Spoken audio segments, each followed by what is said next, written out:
गरमागरम साबुदाणा वडा आणि कुरकुरीत आवाज, बाहेरून कुरकुरीत आणि आतून एकदम मऊ. ह्या व्हिडिओमध्ये अशी एक ट्रिक सांगणार आहे ज्यामुळे तुमचे वडे नेहमी परफेक्ट बनतील. चला तर मग सुरुवात करूया. 100 ग्राम साबुदाणा भिजवलेला, उकळलेला एक बटाटा, 3 हिरवी मिरची, त्यानंतर दही घेतला आहे आपण, 50 ग्राम शेंगदाणे आणि तळण्यासाठी तेल. सर्वात प्रथम कढईमध्ये शेंगदाणे भाजून घेऊयात. गॅसची फ्लेम मीडियम ठेवा. शेंगदाणे छान लालसर झालेले आहेत, म्हणजे शेंगदाणे भाजलेले आहेत. आता ते एका बाउलमध्ये काढून घेऊयात. एक 5 मिनिटं रेस्टसाठी ठेवूयात, म्हणजे शेंगदाणे थंड होतील. आता शेंगदाण्याची सालं काढून घेऊयात. त्यानंतर मिक्सरच्या भांड्यामध्ये टाकून बारीक जाडसर काढून घेऊयात.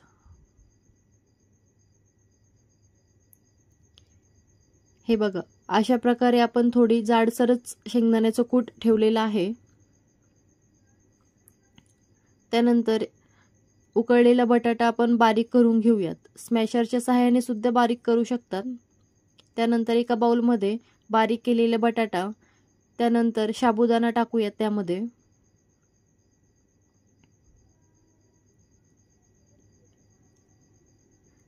बारीक केलेली हिरवी मिरची 1 चमचा, शेंगदाण्याचा कूट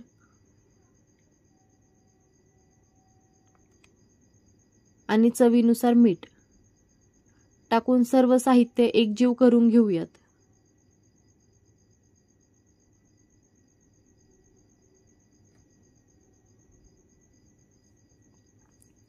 मिश्रण तयार आहे.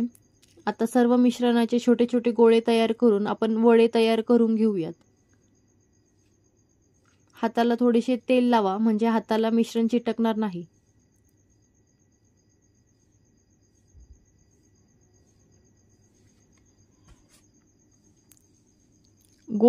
गोळे तयार झालेत की थोडासा प्रेस करूया हातानेच, म्हणजे वडे तयार होतील.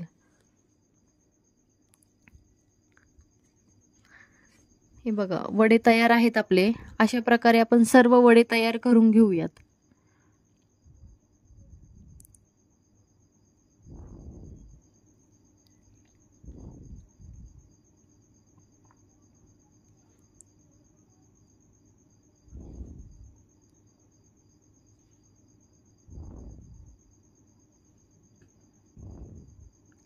वड्यांचा आकार तुम्ही तुमच्या आवडीने करू शकतात. सर्व वडे आता तयार आहेत. तळण्यासाठी आपण कढईमध्ये तेल टाकूयात. आता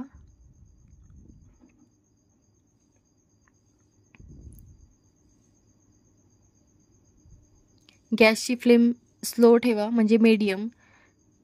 आता तेलामध्ये सर्व वडे सोडूयात आपण.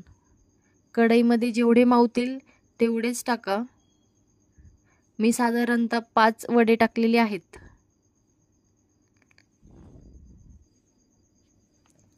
ह्यामध्ये ट्रिक म्हणजे अशी की शेंगदाणे आपल्याला थोडी जाडसरच ठेवायचे आहेत आणि साबुदाणा भिजवताना पाण्याचं प्रमाण थोडंसं कमी करा, म्हणजे मऊ आणि सैलसर होईल. त्यामुळे आपले साबुदाणे वडे अजिबात फुटणार नाहीत.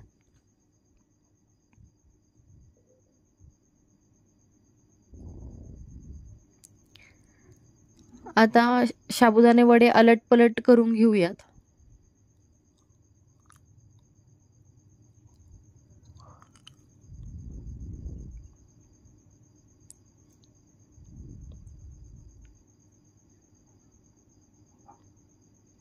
वडे छान ब्राऊन झालेले आहेत.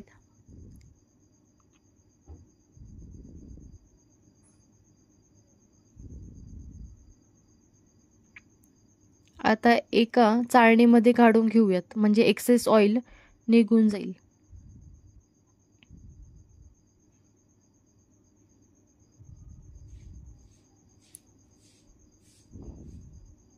त्याचप्रमाणे आपण सेकंड बॅच सुद्धा तळून घेऊयात.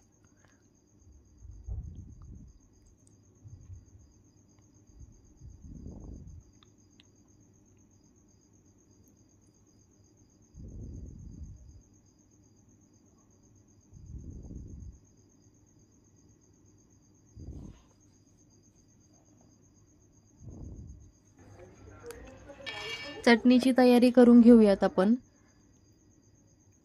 एका मिक्सरच्या भांड्यामध्ये शेंगदाणे, 2 हिरवी मिरची, 2 चमचे दही, चवीनुसार मीठ आणि अर्धा वाटी पाणी टाकून बारीक पेस्ट काढून घेऊयात। आपली चटणी तयार आहे। त्यानंतर हिरवी मिरचीला आपण आतून मधोमध बारीक कट करून त्यात मीठ भरून घेऊयात आणि तळून घेऊयात।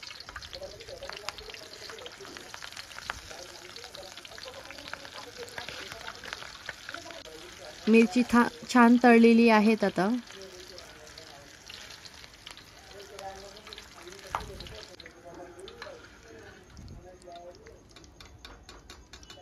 चला तर मग आपले साबुदाणे वडे तयार आहेत। रेसिपी आवडली असल्यास लाईक, शेअर आणि सबस्क्राईब करायला अजिबात विसरू नका।